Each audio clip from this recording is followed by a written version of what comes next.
Et nous restons dans le domaine économique avec des résultats très attendus, ceux de la fréquentation touristique cet été à Monaco. Les professionnels du secteur attendaient beaucoup des mois de juillet et août pour compenser les importantes pertes du printemps, avec notamment la période de confinement. Pour dresser le bilan, qui mieux que le directeur du tourisme et des congrès? Bonsoir Guy Antonielli. Bonsoir Patricia Navarro. La première question que l'on a envie de vous poser, c'est tout simplement, l'été a-t-il été bon à Monaco en termes de fréquentation touristique? L'été a été globalement satisfaisant. Bon, je n'oserais le dire parce qu'on est sur des taux qui n'ont rien de comparable avec les étés précédents, mais on est au-delà de ceux qu'on espérait ou de ceux qu'on craignait, tout dépend de comment on le voit, lors du déconfinement. On a fait plus que ce que l'on pensait faire cet été.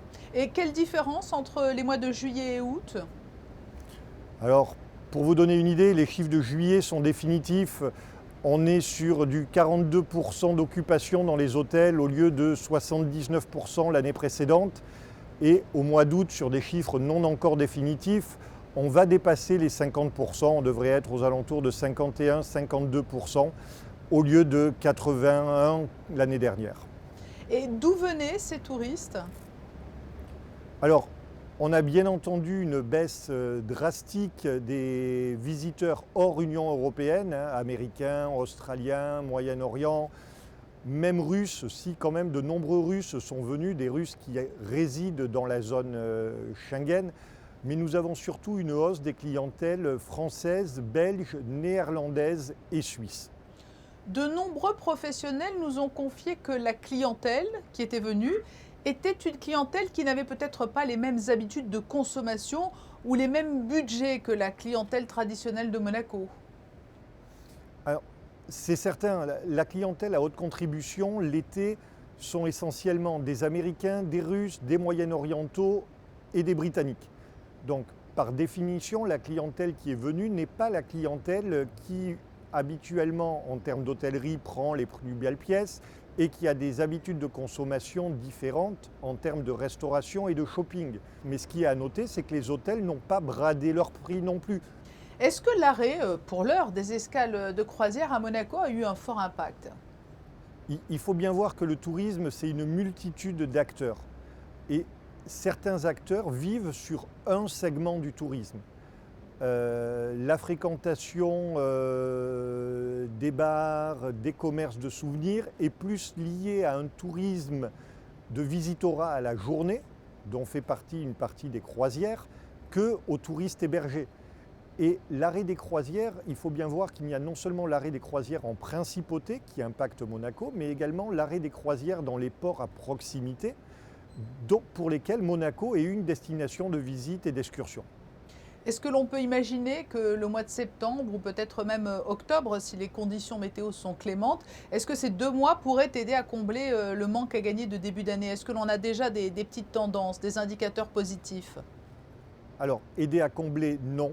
Il ne faut pas rêver. Ce qui a été perdu ne sera jamais rattrapé. Il faut quand même avoir l'esprit clair là-dessus. Septembre, habituellement, est un gros mois de tourisme d'affaires, avec les rendez-vous de septembre de la réassurance européenne, avec le Monaco Yacht Show.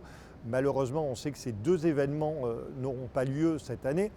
Donc, on va essayer de continuer à activer les marchés qui viennent en principauté pour remplacer une partie de cette clientèle.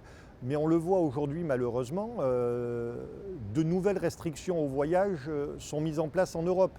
Donc c'est l'évolution de ces mesures qui définiront, les évolutions qui définiront plus précisément ce que pourra être l'automne et l'hiver en principauté.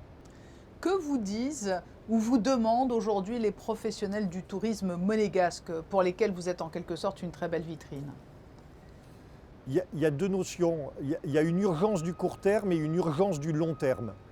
L'urgence du court terme, c'est permettre à ces sociétés de survivre à la crise.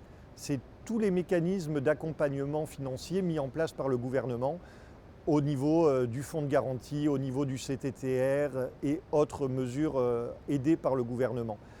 Et il y a une urgence du long terme, c'est que Monaco soit toujours présent sur les marchés pour que dès que la vie reprenne au niveau touristique de façon plus active, Monaco soit au sommet de la liste de nos visiteurs potentiels. C'est tout ce que l'on vous souhaite. Guy Antonielli, merci d'avoir accepté notre invitation pour dresser ensemble un premier bilan de l'activité touristique et essayer d'esquisser quelques perspectives d'avenir. Merci beaucoup. Bonsoir Patricia Navarro.